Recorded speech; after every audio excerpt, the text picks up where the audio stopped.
Hello friends, welcome to third unit formation of union ministry of cooperation. ये हमारा cooperative society के जो studies का ये थर्ड यूनिट है, formation of union ministry of cooperation. आपको ऐसे पता है, पहले हम लोग डिस्कस कर चुके हैं कि यूनियन मिनिस्ट्री ऑफ कॉपरेशन हमारा 6 जुलाई 2001 में स्टैब्लिश हुआ था। मिनिस्ट्री ऑफ कॉपरेशन प्रोवाइडेड है डेडिकेटेड, हम लोग को एक बॉडी चाहिए थी जो कि एडमिनिस्ट्रेटिव, लीगल और पॉलिसी फ्रेमवर्क करे, ताकि हमारा जो कोऑपरेटिव मूवमेंट और कोऑपरेटिव सेक्टर है उसको हम लोग मजबूत कर सकें। मतलब हर तरह से हमारे कोऑपरेटिव मूवमेंट और सेक्टर को मजबूती पकड़ मिल सके। और इसका बस एक मोटो है, मतलब कोऑपरेटिव सोसाइटी, कोऑपरेटिव मूवमेंट का एक मोटो है, सहकार से समृद्धि, प्रॉस्पेरिटी थ्रू कोऑपरेशन। तो built on a government vision of सहकार से समृद्धि। अब जो कोऑपरेटिव जो हमारा बना है यूनियन मिनिस्ट्री ऑफ कॉपरेशन, इसका मेन मोटो क्या है चलिए जानते हैं। पहला है creating uniform policy and legal framework across state. Uniform policy मतलब सबके रूल्स एंड रेगुलेशन एकदम सिमिलर होने चाहिए, और जो लीगल फ्रेमवर्क जो भी लीगली वर्क होगा सबका इक्वल होगा। स्ट्रेंथनिंग और कोऑपरेटिव, ये तो सबसे मेन फंक्शन है। Enhancing ease of doing business, अगर हम लोग रूल्स रेगुलेशन पे चलेंगे, सारे कोऑपरेटिव बहुत स्ट्रेंथ होंगे, तो हम लोग जो बिज़नेस करते हैं कोऑपरेटिव सेक्टर में वो बहुत इजी होगा। वो हम लोग के लिए एक होता है ना, इजी वे खोल देगा।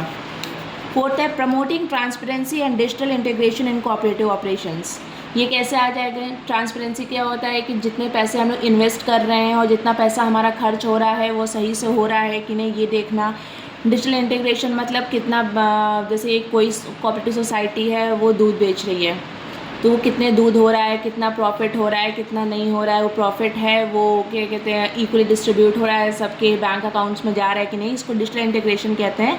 मतलब डिजिटली मॉनिटर करना रहता है। एंड कोऑपरेटिव ऑपरेशंस, तो ये हमारा mainly union ministry of corporation का फाइंड है ना, यूनियन मिनिस्ट्री ऑफ कॉपरेशन का मोटो है। अब यूनियन मिनिस्ट्री ऑफ कॉपरेशन का हमारा मेजर इनिशिएटिव क्या है ये देखते हैं। पहला है empowering primary agriculture credit society. ये बहुत इम्पॉर्टेंट पॉइंट है। Primary agriculture credit society, PACS इसको कहते हैं। ये क्या करता है? अब इसको एम्पावर कैसे करेगा? नए बायलॉज बनाएगा, क्रिएटिंग न्यू बायलॉज जो सबके लिए इक्वल हो और ये कहते हैं ना अच्छा भी हो। कंप्यूटराइजिंग ऑफ PACS बहुत इंपॉर्टेंट है। आप अगर क्रेडिट सोसाइटी को कंप्यूटराइज कर सकते हो, डिजिटलाइज कर सकते हो, मतलब वो कोई भी एसेस कर सकता है।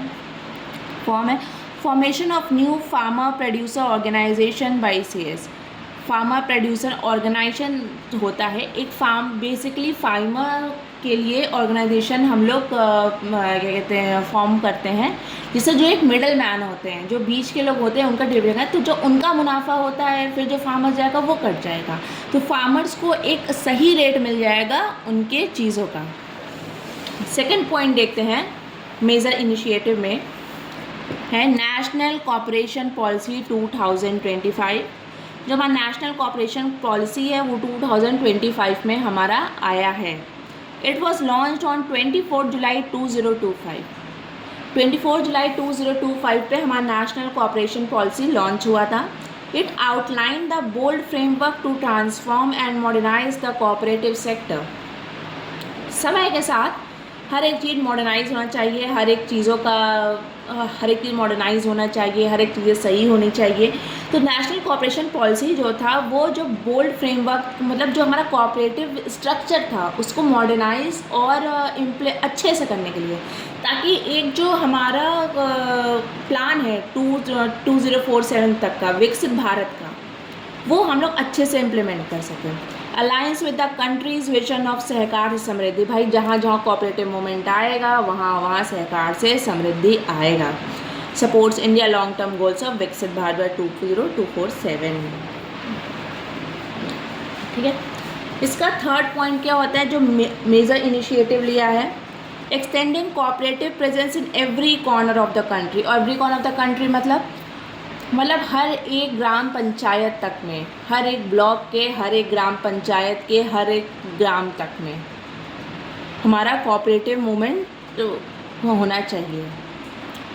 4th है prioritise technology and data driven governance in cooperative. बहुत अच्छा है। मैंने क्या बोला था कि कंप्यूटराइजेशन हर चीज़ का हो जाता है तो कोई इधर मतलब गलतियाँ नहीं हो सकती हैं, सब लोग ईजिली उसको देख सकते हैं कि क्या गलत है क्या गलत नहीं सही है। 5th पॉइंट है strengthening financial and support mechanism, ये भी बहुत सही पॉइंट है। 6th है stretching beyond PACS to multiple sectors and institutional platforms. अब हम लोग मतलब PACS क्या होता है, प्राइमरी एग्रीकल्चर क्रेडिट सोसाइटी के भी अराउंड जाते हैं, और कुछ हम लोग अपने अलग अलग सोसाइटी नहीं कहेंगे ऑर्गेनाइजेशन टाइप करते हैं, या फिर एक मानसिकता एम लेके चलते हैं। जैसे कि हम लोग देखें कौन कौन से प्लेटफॉर्म्स अगर यूज़ कर सकते हैं। World's largest grain storage programme, ये बहुत इम्पॉर्टेंट पॉइंट है। World's largest grain storage programme हम लोग प्लेटफॉर्म कर सकते हैं। White revolution 2.0, national cooperative export limited, national cooperative organic limited, Bharatiya Beej सहकारी लिमिटेड, ये भी हमारा बहुत इंपॉर्टेंट कोऑपरेटिव है, भारतीय बीज सहकारी लिमिटेड। इससे जो हम लोग को सीड्स प्रोवाइड होते हैं बहुत अच्छे क्वालिटीज़ के और बहुत लो रेट पे फार्मर्स को प्रोवाइड किए जाते हैं।